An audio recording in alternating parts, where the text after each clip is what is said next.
Thursday night. Well, we're pleased to welcome Lilly Ledbetter to our show in person today, joining us here in Charlotte, North Carolina. Welcome to Democracy Now! Thank you. It's a pleasure to be here. Did you ever think in 1980, 1990, whenever you were working at the Goodyear plant in Alabama, that you'd be addressing millions of people? Never, never. My ambition in life was to work hard, have a good job, raise my family, save, build a nest egg, and play by the rules, and someday I could retire and enjoy the fruits of my savings and my retirement. It didn't work out like that because my employer did not play by the rules. They did not adhere to federal laws and guidelines, and I never dreamed that I'd be where I am today and have walked the millions of miles I have talking about pay equity. Lilly, talk about when you first realized that you were getting different pay than people performing the same job, the men in your plant. I learned that, and when I went into work one evening, someone had left me an anonymous tip. It had my name and three men. There were four of us that had the same exact job. Nothing different, just a different shift. There were four of us, and my pay was 40% less than any one of those three. But the first devastating thought in my mind when I turned sick, when I saw that, I knew it was true because mine was right to the dollar. And when I realized, the first thought was how much overtime that had cost me. I was so embarrassed, so humiliated. I didn't understand how I could get through a 12-hour shift facing people, not knowing who gave me the note, not knowing how many people in the factory knew the situation. Well, I finally made it through my shift, but halfway through the night, it hit me like a ton of bricks. My retirement is based on what I'm earning. My contributory retirement was based on my salary. My 401k at the time was 10% matched by 6% stock. And today, my Social Security, I am treated in my pay like a second-class citizen now for the rest of my life, and I have hit the ceiling where I can't do anything else about it. The Supreme Court even took away the 2 years back pay. And they shouldn't have done that, but they did that too. In a 5-4 decision. That's correct, in the 5-4 decision. How did you even decide to sue? I mean, for many women who are listening to this or watching you right now, how did you come to make this decision? It was not right. The company I had worked for had government contracts from the day I hired in to the day I left, and having those contracts and not following the federal law. It was a federal law. 1963, John F. Kennedy signed into law pay equity, equal pay for equal work for women and minorities. And we had Title VII in 1964. This was not the law. I was 2 years away from retirement at the time, and I thought about it. I really thought about letting it go. That's why this decision was made jointly by me and my husband, because I knew if I started it, these cases, they're not solved overnight, and they're not solved in a year. They drag on for years because corporations and large employers, they've got deep pockets. They can spend you out, they can wait you out, and they will wear you out. And I knew when I started the fight, I'd be in it for a long time. But that's not who I am. I had to fight and stand up. I couldn't let a major corporation in this country not adhere to federal laws and treat me and my family. And I thought about all those years, how much my children did without, and how hard they had to take jobs to get through college, working 2 jobs sometimes, the children, both my son and my daughter, to help themselves get through college. This was not right, and this was not because I didn't work. I had a 35-year working career, and I had good jobs. I just did not get paid what I was entitled to legally under the law. So you lost the Supreme Court case, but the first bill President Obama signed into law is named after you. That's right. He put me in the history books, along with those Congress, the people in the House and the Senate. I have thanked them, the committee that started working on it, and President Obama was one of the initial senators. He and Senator Hillary Rodham Clinton and Senator Patrick Leahy from Vermont. There are so many senators and so many House of Representatives. Rosa DeLauro in the House, and there's Senator Barbara Mikulski. I mean, these people have put Lilly Ledbetter in the history books. I have such an awesome responsibility. I see it now as my responsibility to make sure that young men and women, that this does not happen to their families. And the Fair Pay Act, the Lilly Ledbetter Fair Pay Act now says? It says basically the same as the old law. What it did, the Congress, when they changed it back and the president signed that, it put the law back to where it was before. It's a little bit clearer, but it's basically the same. We fought to keep the amendments off of it. It was so important to send that message that it was the same. If you are still getting a check, that starts, each paycheck starts a new accounting period.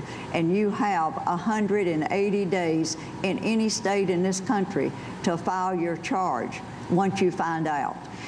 President Obama said last year women earn only 77 cents for every dollar men earn, with women of color at an even greater disadvantage, with 64 cents on the dollar for African-American women, 56 cents for Hispanic women. That's right, that's right. And this makes an awesome difference. And when women start out behind, you can do the math. There's no way you can catch up. And what that Supreme Court ruling said, in some cases, when a young woman gets a job versus the male, she started out at that particular time being discriminated against because she's a woman. They pay her less. Well, the raises are based on what you're earning, so you can never catch up. But what the Supreme Court said in that ruling, that would mean that in a lot of cases, the person has got the first 6 months to file a charge. I don't think people with a brand new job, you're trying to learn how to impress the boss, how to learn what you should do and follow through and make a good impression. And you don't want to upset anybody and make waves and become known as a troublemaker. You're not thinking about filing a charge in the first 6 months of employment.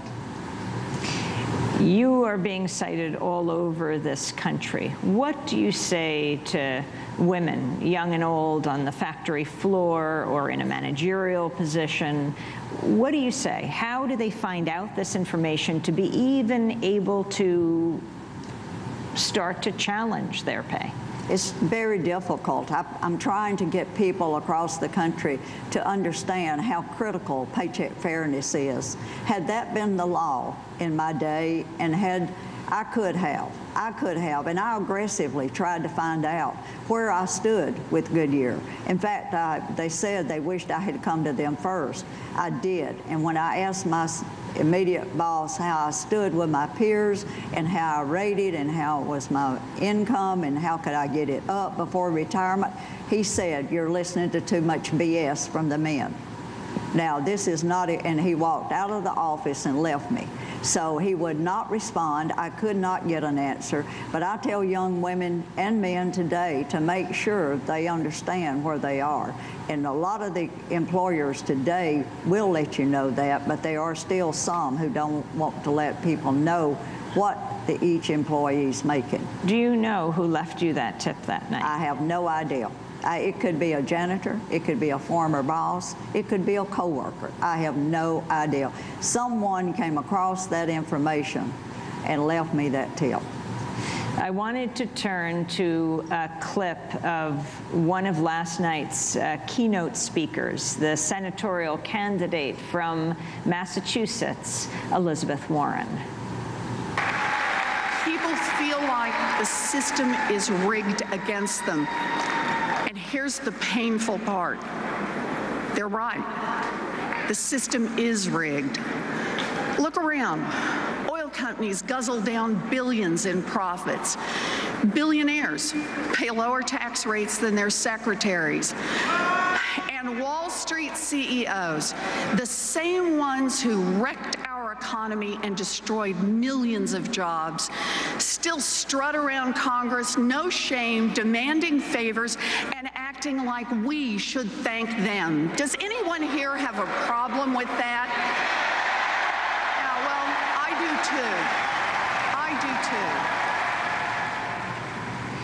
That was Elizabeth Warren. You are being cited by Congress members, by senators, Republican and Democrat. In fact, when you speak with women of different parties and men, what do they say to you? Are you finding support among Republican women?